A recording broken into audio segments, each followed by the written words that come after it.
السلام علیکم ورحمۃ اللہ وبرکاتہ۔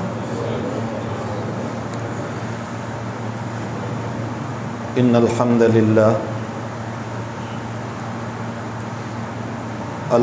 للہ نحمده ونستعینه ونستغفره ونعوذ باللہ من شرور انفسنا ومن سیئات اعمالنا،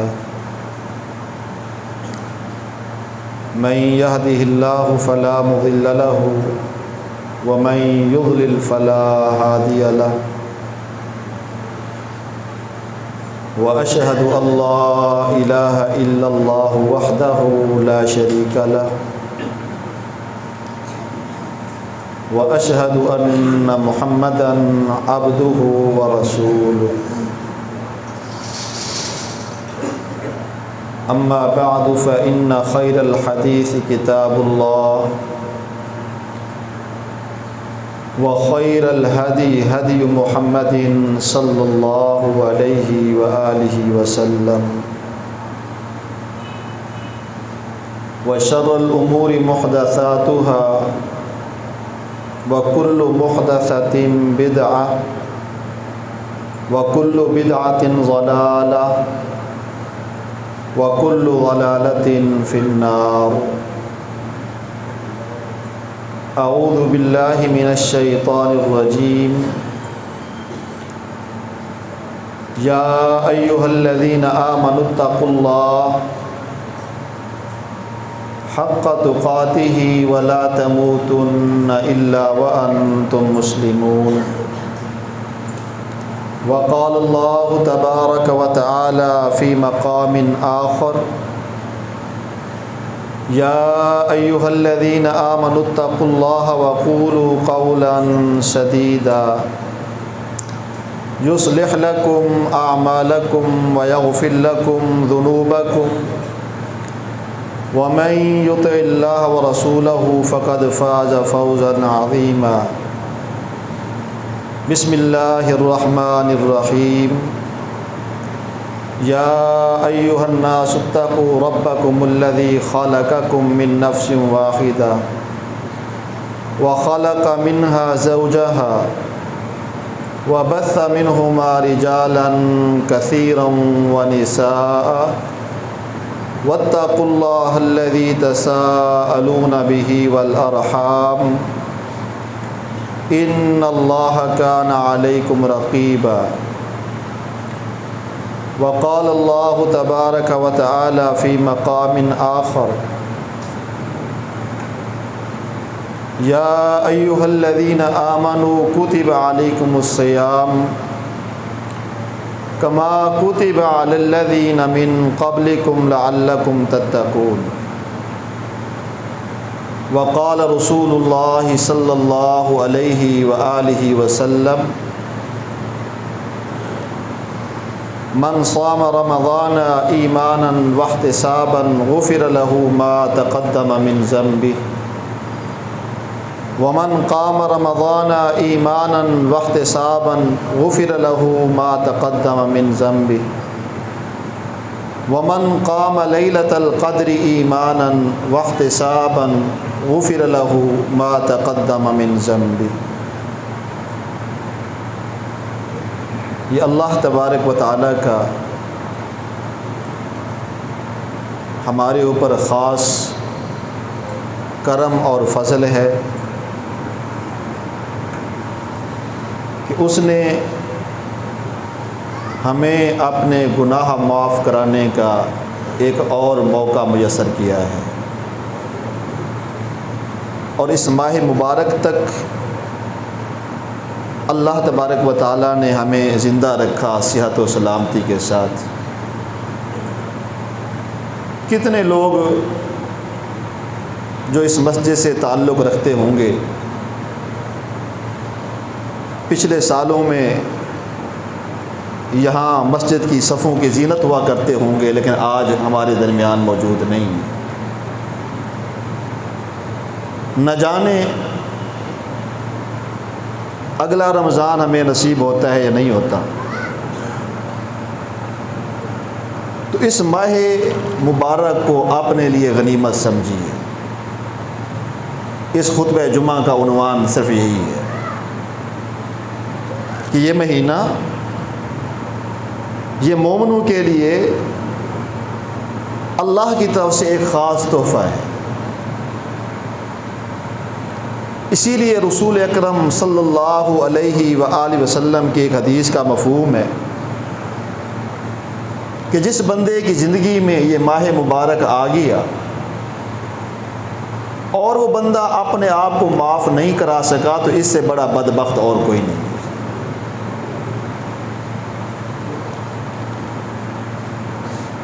ہم جو بھی کام کرتے ہیں، جو بھی عمل کرتے ہیں،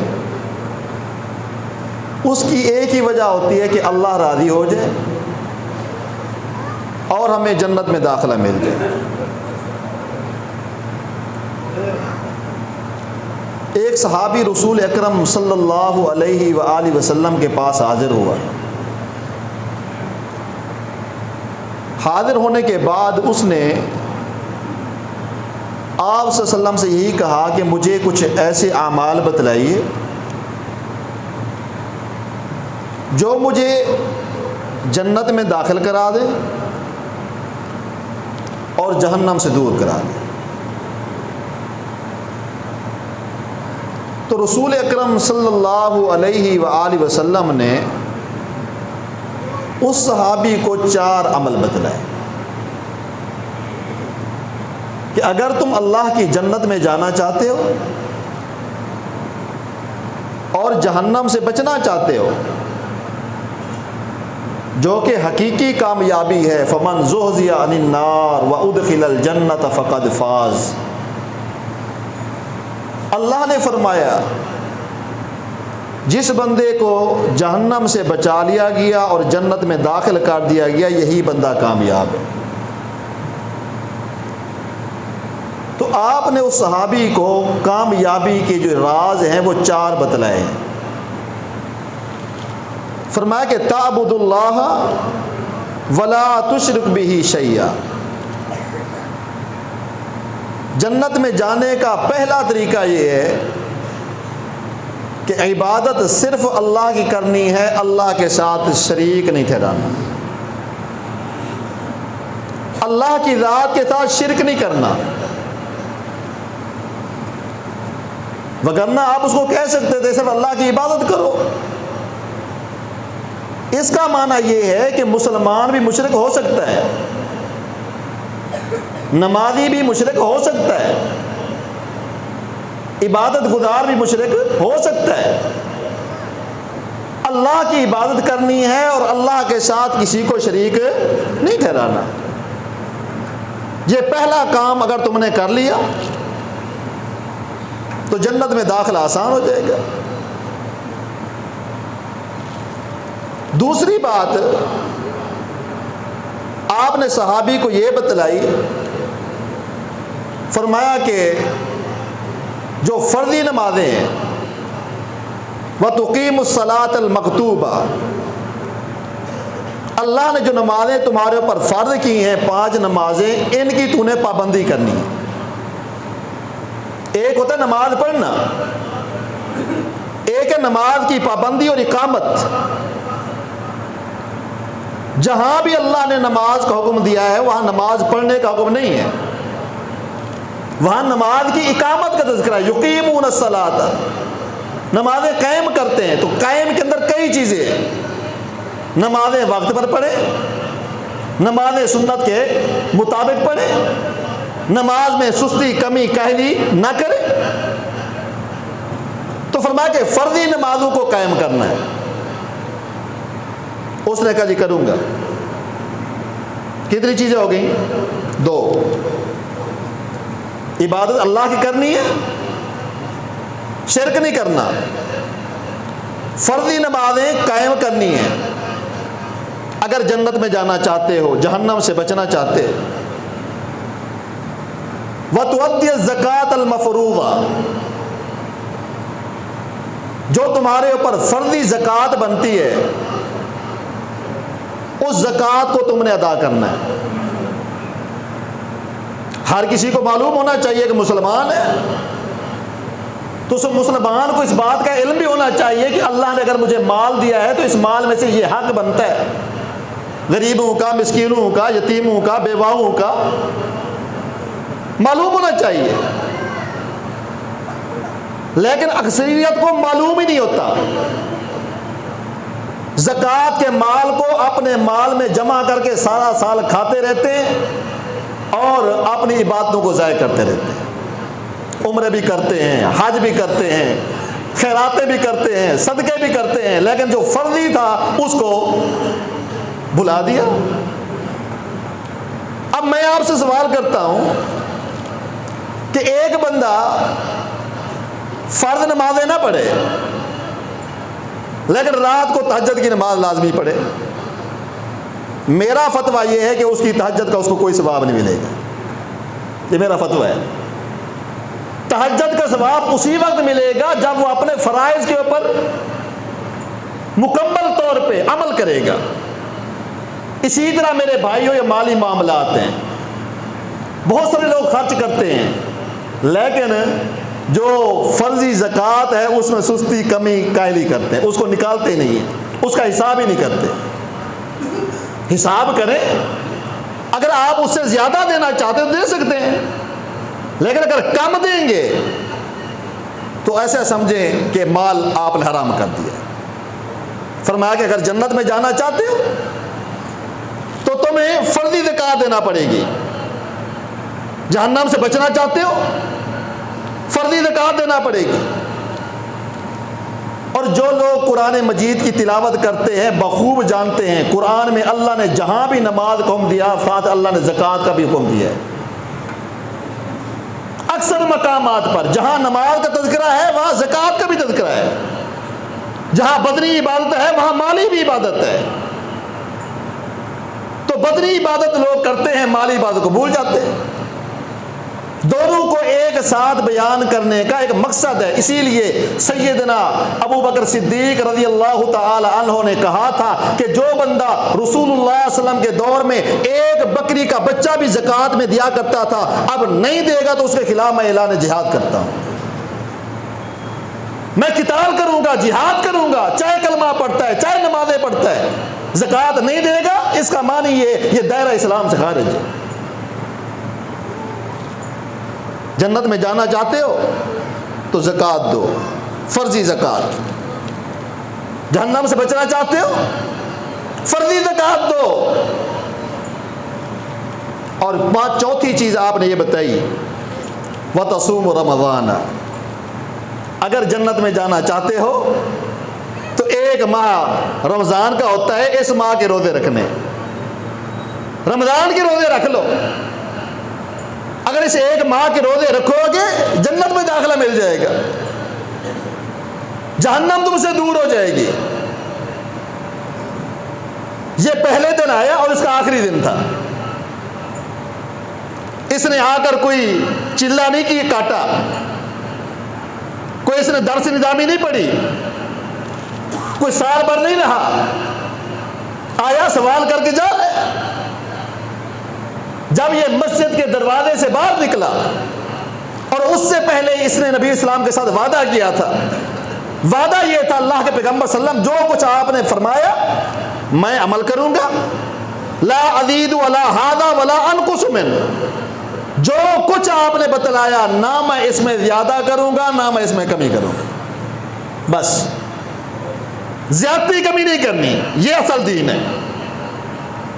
دین میں نہ زیادتی کر سکتے نہ دین میں کمی کر سکتے. امت کا اختیار ہی نہیں ہے. نہ میں دین میں کمی کروں گا نہ میں زیادہ کروں گا. جا رہا فلما واللہ، جب یہ منہ موڑ کے چلا گیا تو رسول اکرم صلی اللہ علیہ وسلم نے اس کے بارے میں مختلف الفاظ حدیث میں مذکور ہے. صدقہ، افلح ان صدقہ، یہ کامیاب ہو گیا اگر اس نے سچ کہا. داخل الجنہ، یہ جنت میں داخل ہو چکا ہے. اور ایک حدیث میں یہ الفاظ مذکور ہیں، رسول اللہ صلی اللہ علیہ وسلم نے فرمایا من سرہ ان ینظر الی رجل من اہل الجنت فلینظر الی ھذا، اے لوگو، اے میرے صحابہ، جو شخص دنیا میں کسی جنتی کو دیکھنا چاہتا ہے یہ سامنے جا رہے اس جنتی کو دیکھ لو۔ شرک نہیں کرنا، نمازیں پڑھنی ہے، زکوٰۃ دینی ہے، ماہ رمضان کے روزے رکھنے ہیں۔ اس کا معنی یہ ہے کہ اگر ان 4 کاموں میں سے آپ نے کمی کی تو جنت کا داخلہ مشکل ہو جائے گا، جنت کا داخلہ مشکل ہو جائے گا۔ آئیے اسی حدیث کے موافق ایک اور حدیث، وہ بھی صحیح بخاری اور مسلم میں موجود ہے۔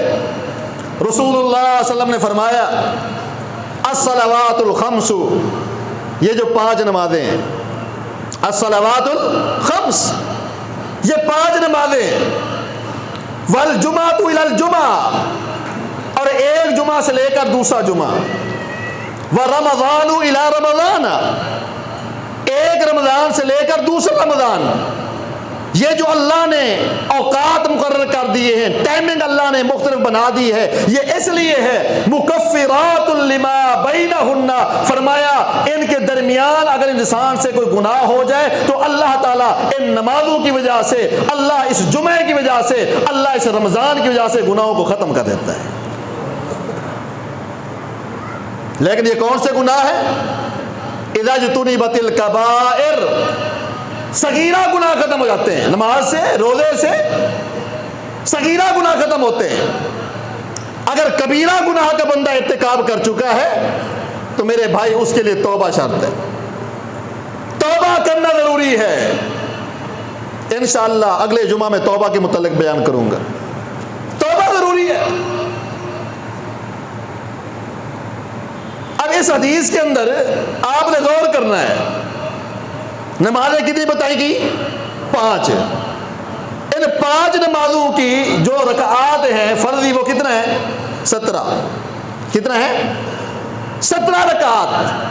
آپ نے یہ 17 رکعات فرض جو ہے 5 مرتبہ آ کے مسجد میں پڑھنی ہے۔ حالانکہ سہولت تو اس میں تھی کہ اللہ تعالیٰ فرض کر دیتے کہ میرے بندے 17 رکعتیں ہیں، صبح پڑھ لو، اس کے بعد 24 گھنٹے تمہیں چھٹی ہے۔ اس میں تو سہولت تھی نا میرے بھائی، سہولت تو تھی، فائدہ نہیں تھا۔ سہولت تھی اس میں، فائدہ نہیں ہے۔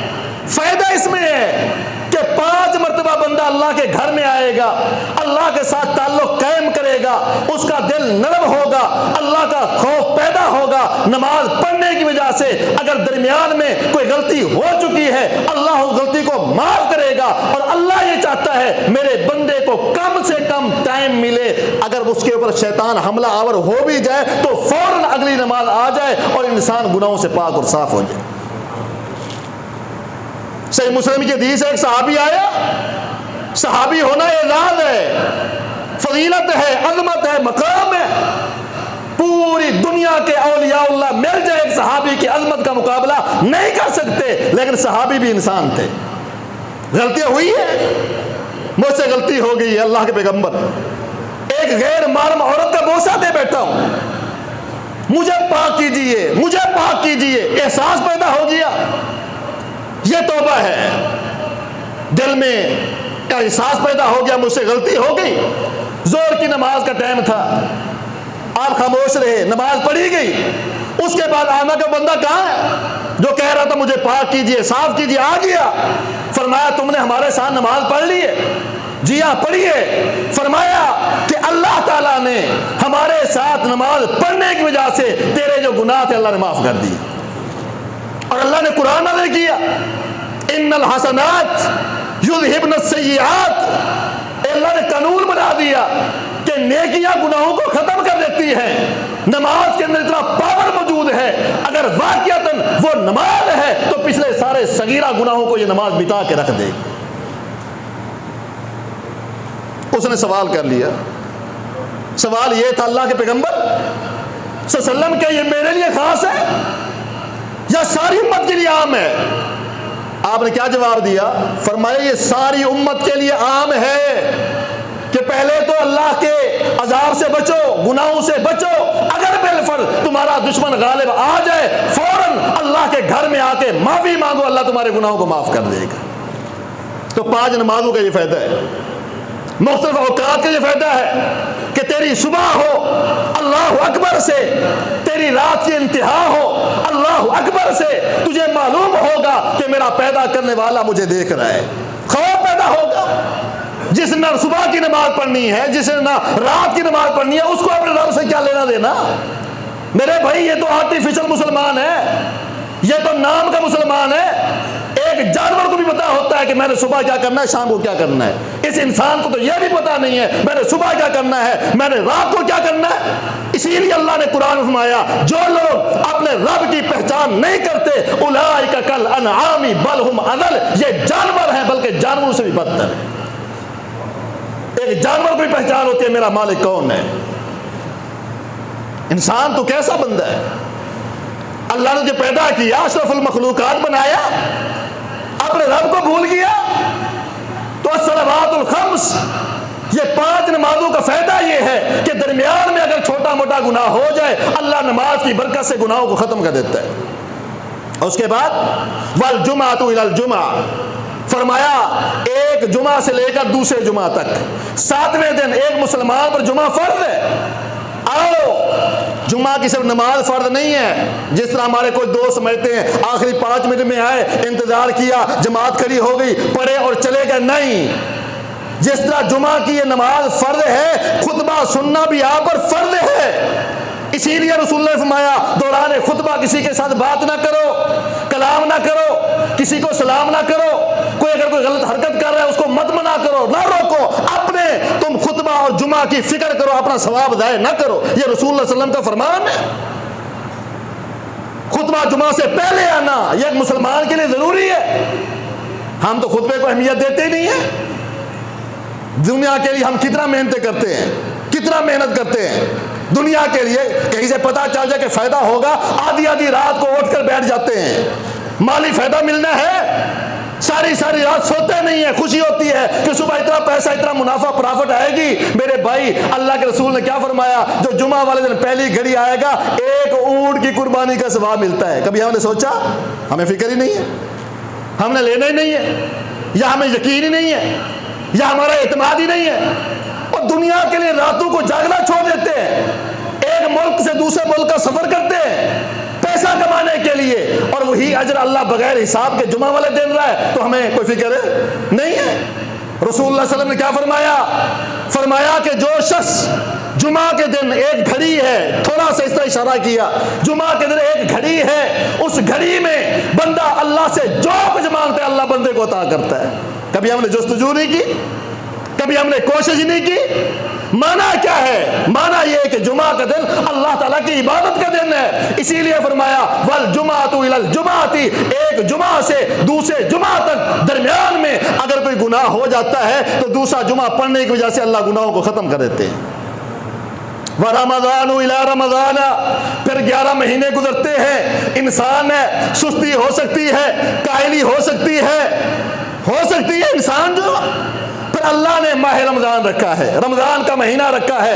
اللہ رب العالمین فرماتے، پیغمبر فرماتے وَرَمَضَانُ إِلَىٰ رَمَضَانَ، فرمایا کہ ایک رمضان سے دوسرے رمضان تک 11 مہینے میں اگر کوئی کمی ہو گئی، اگر کوئی کوتاہی ہو گئی، اگر کوئی گناہ ہو گیا، یہ مہینہ رحمت والا مہینہ، یہ مہینہ برکت والا مہینہ، یہ مہینہ توبہ والا مہینہ، یہ مہینہ مغفرت والا مہینہ، آؤ اپنے گناہوں کو معاف کرا لو، اللہ اس رمضان کی وجہ سے پچھلے سال کا گناہ سارے معاف فرما دے گی۔ یہ میں نہیں کہتا، رسول اللہ صلی اللہ علیہ وسلم نے فرمایا من صام رمضان ایمانا واحتسابا غفر له ما تقدم من ذنبی، جو بندہ ماہ رمضان کے روزے رکھے 2 شرطوں کے ساتھ، ایک شرط یہ ہے کہ بندہ موحد ہو، عقیدہ توحید پر قائم ہو، اللہ کے ساتھ شرک کرنے والا نہ ہو، اور دوسری شرط یہ ہے واحتسابا، اللہ سے نیکی کی امید رکھے، دکھلاوا مقصود نہ ہو۔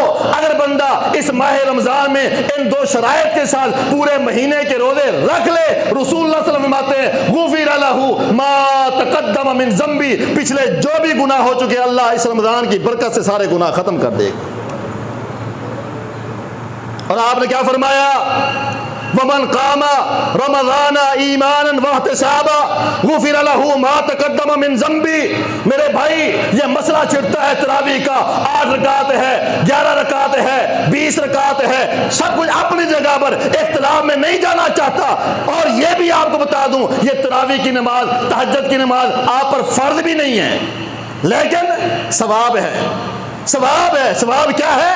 رسول اللہ خود بیان فرما رہے ہیں. کیا فرمایا؟ فرمایا کہ من قام رمضان ایمانا واحتسابا, جو بندہ ماہ رمضان کا قیام کرے گا, ماہ رمضان کا قیام کرے گا, تراویح کی نماز پڑھے گا, تہجد کی نماز پڑھے گا, اللہ کو راضی کرنے کے لیے شرک نہیں کرتا, اللہ کا یہ وعدہ ہے غفر له ما تقدم من ذنبی, زندگی کے پچھلے جتنے گناہ ہیں اللہ سارے معاف فرما دے گا.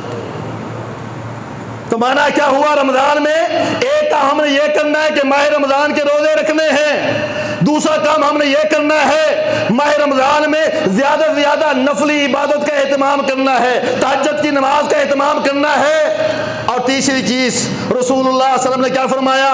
ومن قام لیلۃ القدر ایمانا واحتسابا غفر له ما تقدم من ذنبی, جو بندہ لیلۃ القدر میں قیام کرتا ہے, یہ سال میں ایک رات ہے, رمضان کی آخری 5 تاک راتوں میں سے ایک رات ہے, ایک لازمی ہے. اب کچھ لوگوں نے اس کے بارے میں فضولیات بحثیں کی ہیں. وہ جی تھوڑا سا ٹائم ہوتا ہے, جس کو نصیب میں ملتی ہے مل جاتی ہے, باقی کو نیند ہے. یہ سب بکواس, کوئی اس کا تل حقیقت نہیں ہے. حقیقت یہ ہے سلام, یہ رات جو ہے سلام یہ حتی مطلع الفجر, یہ شام سے لے کر فجر کے طلوع ہونے تک یہ ساری رات یہ اللہ کی لیلۃ القدر ہے. اس میں جتنا آپ کا حصہ مل جائے گا اتنا آپ کو ثواب مل جائے گا. ساری رات جاگیں گے تو ساری رات کا ثواب ہے, آدھی رات جاگیں گے تو آدھی رات کا ثواب ہے. جتنا آپ چاہیں گے ثواب ملے گا, یاد رکھیں. اسی لیے رسول اللہ صلی اللہ علیہ وسلم ماہ رمضان کی جو آخری راتیں ہوتی تھی, خاص کر تاک راتیں, جگاتے تھے اپنے گھر والوں کو. ایقظوا صواحب الحجر, فرمایا حجرے والوں کو جگاؤ, میری بیویوں کو جگاؤ, قیامت کا دن ہوگا. رب قاسیۃ عاریۃ یوم القیامہ, دنیا میں بہت ساری عورتیں جو لباس زیب تن کیا کرتی تھی, قیامت والے دن ننگی ہوں گی. آؤ اپنے لباس کی فکر کرو, آؤ اپنی آخرت کی فکر کر لو. تو جتنا اللہ نے موقع دیا ہے ضرور فائدہ اٹھانا چاہیے, ضرور فائدہ حاصل کرنا چاہیے. انشاءاللہ اللہ اجر دے گا. فرمایا کہ جو بندہ اس رات کی عبادت کر لے, قیام کر لے, وہ کیا ہے؟ اللہ کا قرآن کہتا ہے یہ جو رات ہے لیلۃ القدر خیر من 1000 شہر, 1000 مہینے کی عبادت سے بہتر ہے. 1000 مہینے کی عبادت 83-84 سال کے قریب بنتی ہے. اب ایک طرف زندگی کی ساری عبادتیں ایک جانب اور ایک طرف اس رات کی عبادت مل جائے, فرمایا یہ ایک رات والی عبادت زندگی کی تمام عبادتوں سے بہتر ہے. تو میرے بھائیوں کوشش کرنی چاہیے, کوشش کرنی چاہیے. آج ہم نے اعتکاف کو مذاق بنا دیا ہے. اعتکاف دیکھے جا کے مسجدوں میں, یا تو ایسے بابے آپ کو ملیں گے جو بالکل جن کو پڑھنا نہیں آتا, اٹھ نہیں سکتے, بیٹھ نہیں سکتے, یا چھوٹے چھوٹے بچے ملیں گے اور جن کو اعتکاف بیٹھنا چاہیے تھا وہ کہاں گئے, اور جو گناہ کرتے وہ کہاں گئے. صبح شام گناہوں میں لت پت وہ باہر پھر رہے ہیں, اور بیچارے بچے وہ مسجد میں, ان کو اتنا نہیں پتا کہ مسجد کا احترام کیا ہے, مسجد کا ادب کیا. میں یہ نہیں کہہ رہا کہ بچوں کو مت آنے دیں, لیکن میں یہ احساس دلا رہا ہوں میرے بھائی نوجوانوں کو آگے آنا چاہیے. غلطیاں ہم کرتے ہیں, گناہ ہم سے ہوتے ہیں, اعتکاف بھی ہمیں کرنا چاہیے. اعتکاف کا معنی کیا ہے؟ اعتکاف کا معنی یہ ہے کہ دنیا سے کٹ کر اللہ کے گھر میں آؤ, اپنے سابقہ گناہوں کی معافی مانگو, آگے اللہ کے ساتھ وعدہ کرو ہم گناہ نہیں کریں گے. اور یہاں حالت یہ ہے اعتکاف میں بیٹھے ہیں, گھنٹہ پیکج بھی لگا ہوا ہے, فون پہ باتیں بھی ہو رہی ہیں, گھر والوں کی خیر خیریت بھی پوچھی جا رہی ہے, گپیں بھی لگ رہی ہیں. میرے بھائی کوئی اعتکاف کا فائدہ نہیں ہے, کوئی فائدہ نہیں ہے. یہ اعتکاف آئے تھے اللہ کے گھر میں اس لیے کہ دنیا سے کٹ کر بیٹھے. اگر یہاں بیٹھ کر بھی آپ کے رابطے باہر تو اعتکاف کرنے کی کوئی ضرورت نہیں ہے. تماشا مت بنائیں, اللہ کے گھر کی توہین نہ کریں. اللہ کے گھر میں آئے ہیں تو یہاں پر بیٹھے ہیں, اپنے گناہوں کو یاد کر کے روئیں. اور حدیث میں آتا ہے وَرَجُلٌ ذَكَرَ اللَّهَ خَالِيًا فَفَاضَتْ عَيْنَاهُ, جو بندہ اکیلا بیٹھ کر روتا ہے اور آنکھوں سے آنسو نکلتے ہیں, فرمایا قیامت کا دن ہوگا اللہ رب العالمین ایسے بندے کو اپنے عرش کا سایہ نصیب کرے گا. تو اعتکاف کا مقصد ہے لیلۃ القدر کا ایک مقصد ہے دنیا سے کٹ کر اللہ کے گھر میں آ جائیں, اپنے گناہوں کی معافی مانگیں. یہ 3 کام ہو گئے. اس کے علاوہ رسول اللہ صلی اللہ علیہ وسلم ماہ رمضان کے اندر قاری صاحب کہہ رہے تھے کہ کون سے کام کرنے چاہیے ہمیں. آئیے, شہر رمضان الذی انزل فیہ القرآن, یہ ماہ رمضان کا اس کتاب کے ساتھ بڑا گہرا تعلق ہے. ماہ رمضان کو اللہ نے, اس ماہ رمضان میں اللہ نے قرآن کو نازل فرمایا, اور رسول اللہ صلی اللہ علیہ وسلم کا معمول تھا آپ ویسے ہی تلاوت کیا کرتے تھے, کثرت کے ساتھ تلاوت کیا کرتے تھے, سفر میں تلاوت کیا کرتے تھے, حضر میں بھی تلاوتیں کیا کرتے تھے. لیکن جو رمضان ہوتا تھا اس رمضان میں باقاعدہ آپ دہرائی کرتے تھے اور جبریل امین سامنے ہوتے تھے. یہ ہمیں سکھا رہے, امت کو بتلا رہے ہیں. اور حدیث میں یہ بھی آتا ہے جس سال آپ کی وفات ہوئی 2 مرتبہ قرآن کی دہرائی آپ نے کی ہے, 2 مرتبہ جبریل آیا ہے. اور آپ نے فاطمہ سے کہا تھا, فاطمہ پہلے ہر رمضان میں جبریل 1 مرتبہ آتا تھا, اس مرتبہ 2 مرتبہ آیا ہے. مجھے ایسا لگتا ہے میرا وقت قریب آ چکا ہے, مجھے ایسا لگتا ہے میرا وقت کیا ہے, قریب ہے. تو جس بندے کا وقت قریب ہو اس کو اپنی آخرت کی تیاری کرنی چاہیے, قرآن مجید کی تلاوت کرنی چاہیے, قرآن کے ساتھ تعلق قائم کرنا چاہیے. اللہ نے یہ جو کہا ہے شہر رمضان الذی انزل فیہ القرآن, یہ ہمیں خبر نہیں دی بلکہ اللہ ہمیں بتلا رہے ہیں کہ رمضان کا قرآن کے ساتھ بڑا گہرا تعلق ہے, اس لیے رمضان میں قرآن کی تلاوت کیا کرو. اور آئیے آخری باتیں, رسول اللہ صلی اللہ علیہ وسلم نے کیا فرمایا. بہت سارے روزے دار ایسے ہوتے ہیں روزہ رکھتے ہیں, روزے کا ثواب نہیں ملتا. کیا فرمایا آپ نے, کم من صائم لیس لہ من صیامہ الا الظمأ وکم من قائم لیس لہ من قیامہ الا السحر. کتنے روزے دار ہیں, بڑی کثیر تعداد ہے. فرمایا کہ صبح سے شام تک روزہ رکھتے ہیں, سوائے بھوک اور پیاس کے ان کے کھاتے میں اور کچھ نہیں جاتا. وَكَمْ مِنْ قَائِمٍ لَيْسَ لَهُ مِنْ قِيَامِهِ إِلَّا السَّحَرُ. کتنے فرمایا کہ رات کو تراویح کی نماز پڑھنے والے, تہجد کی نمازیں پڑھنے والے, نوافل کا اہتمام کرنے والے تھک ہار کے سو جاتے ہیں, فرمایا کہ ثواب نہیں ملتا. میرے بھائی وجہ کیا ہے, ثواب کیوں نہیں ملتا؟ ثواب اس لیے نہیں ملتا, ہم نے روزہ تو رکھا ہے لیکن روزے کی حفاظت نہیں کی.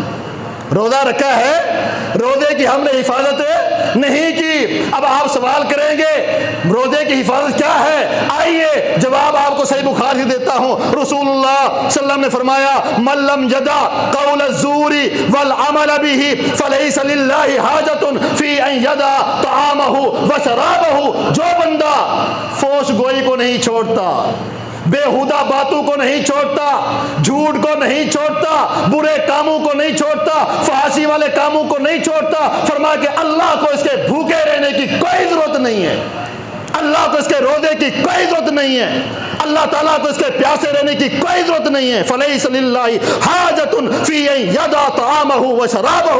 اپنا کھانا چھوڑے یا پینا چھوڑے, چھوڑے نہ چھوڑے, اللہ کے دونوں برابر ہے. روزہ رکھا, روزے کی حفاظت نہیں کی, روزہ بھی رکھا ہوا ہے اور غیبتیں بھی کر رہا ہے, روزہ بھی رکھا ہوا ہے عیب جویا بھی کر رہا ہے, روزہ بھی رکھا ہوا ہے ڈرامے بھی دیکھ رہا ہے, روزہ بھی رکھا ہوا ہے غیر محرم عورتیں بھی دیکھ رہا ہے, روزہ بھی رکھا ہوا ہے فوش گوئی بھی کر رہا ہے. اس کی زندگی کے اوپر کوئی تبدیلی نہیں آئی تو میرے بھائی ایسا روزہ رکھنے کی ضرورت نہیں ہے. یہ میں نہیں کہتا, رسول اللہ صلی اللہ علیہ وسلم نے فرمایا. اور آج میڈیا کا دور ہے, میڈیا کا دور, اوپر سے اللہ کا یہ عذاب آ گیا ہمارے اوپر. کوئی الیکشن کی باتیں کر رہا ہے, کوئی عدم اعتماد کی باتیں کر رہا ہے, کوئی جمہوریت کی باتیں کر رہا ہے. مسجدوں کے اندر اللہ کی قسم مسجدوں کے اندر ایسی اونچی اونچی آواز میں باتیں ہوتی ہیں اور باتیں بات ہوتے ہوتے آخر میں گریبان تک پہنچ جاتے ہیں نمازی حضرات. تو بھائی یہاں بات کرنے کی ضرورت کیا ہے, یہ اللہ کا گھر ہے. وَأَنَّ الْمَسَاجِدَ لِلَّهِ فَلَا تَدْعُوا مَعَ اللَّهِ أَحَدًا. یہ مسجد اللہ کے گھر ہے, اللہ کے گھر میں صرف عبادت کریں, اللہ کے گھر میں صرف اللہ کا ذکر کریں, اللہ کے گھر میں قرآن کی تلاوت کریں, اللہ کے گھر میں بیٹھ کے اللہ کو پکاریں, یہاں بیٹھ کے سیاست کی باتیں مت کریں. کچھ لوگوں کو میری باتیں بری لگیں گی لیکن اللہ کی قسم میرا یہ تجربہ ہے. اور آج ایسے پڑھے لکھے لوگ, کسی نے اپنے نام کے ساتھ ڈاکٹر لکھا ہوا ہے, کسی نے انجینئر لکھا ہوا ہے, کسی نے کیا لکھا ہوا ہے, آپ 2 منٹ اگر اس کے مزاج کے خلاف کوئی کمنٹ کر دے اگلا کمنٹ آپ کو گالی میں آئے گا. ایسا ہو رہا کہ نہیں ہو رہا؟ روزے بھی رکھے ہوئے ہیں, گالیاں بھی نکال رہے ہیں. روزے بھی رکھے ہوئے کافر کافر کے فتوے بھی لگا رہے، روزے بھی رکھے ہوئے تم غدار فلانا غدار، کوئی آئین کا غدار، کوئی ملک کا غدار، کوئی اسلام کا غدار، غداری کے علاوہ ہم نے بات ہی نہیں کرنی۔ اور میرے بھائی آپ کو کس نے اختیار دیا ہے؟ کس نے آپ کو اختیار دیا ہے کہ مسلمان کو آپ کافر قرار دیں، آپ کسی کو دائرہ اسلام سے خارج قرار دیں؟ تو یہ بات میں آپ کو اس لیے بتا رہا ہوں کہ آج یہ بحثیں ہو رہی ہے رمضان المبارک میں، تو رمضان المبارک میں روزہ رکھے اور اپنے روزے کی حفاظت کرنی ہے۔ حفاظت کیسے کرنی ہے؟ فوش گوئی نہیں کرنی، غیبت نہیں کرنی، چغلی نہیں کرنی، جھوٹ نہیں بولنا۔ اور مجھے افسوس تو ایسا ہوتا ہے کہ اختلاف رائے اپنی جگہ پر، یہ جمہوریت کا حسن لوگ کہتے ہیں، یہ آپ کو کون سی جمہوریت نے کہا ہے کہ ایک انسان کی تصویر کو کتے کی تصویر بنا دیں؟ آپ کون سی جمہوریت نے آپ کو حق دیا ہے کہ آپ ایک انسان کو جو اشرف المخلوقات تھا اس کے چہرے کو بگاڑ کر گدھے کا فوٹو لگا دے؟ لعنت بھیجتے ہیں ایسے نظام کے اوپر، ایسی جمہوریت کے اوپر اور ایسے نظام کے اوپر جو ایک دوسرے کی عزت کرنا آپ کو نہ سکھا سکے، جو آپ کو لوگ بڑوں کا احترام کرنا نہ سکھا سکے، علماء کو لوگ نہیں چھوڑتے۔ تو میرے بھائی حق بات کرنی پڑتی ہے، اس کو محسوس نہ کریں، یہ آپ کے فائدے کے لیے ہے۔ یہ رمضان آیا ہے ہمارے گناہوں کو معاف کرانے کے لیے، ایسا نہ ہو کہیں اس رمضان میں اپنے گناہ اور مزید زیادہ ہم کرا لیں۔ ٹھیک ہے، ہر کسی کا اپنا مزاج ہوتا ہے، سیاست میں حصہ لیں، آپ بحث ویسا کریں، گھروں میں جا کے کریں، ہوٹلوں پر کریں، یہ اللہ کے گھر میں بیٹھ کر صرف اللہ کی عبادت کریں تاکہ مسجد کا تقدس بھی برقرار رہے اور ہمیں ثواب بھی ملے اور ماہ رمضان کا فائدہ بھی ہو۔ اللہ سے دعا ہے اللہ رب العالمین قرآن و سنت پر ہمیں عمل کرنے کی توفیق عطا فرمائے۔ وآخر دعوانا الحمدللہ۔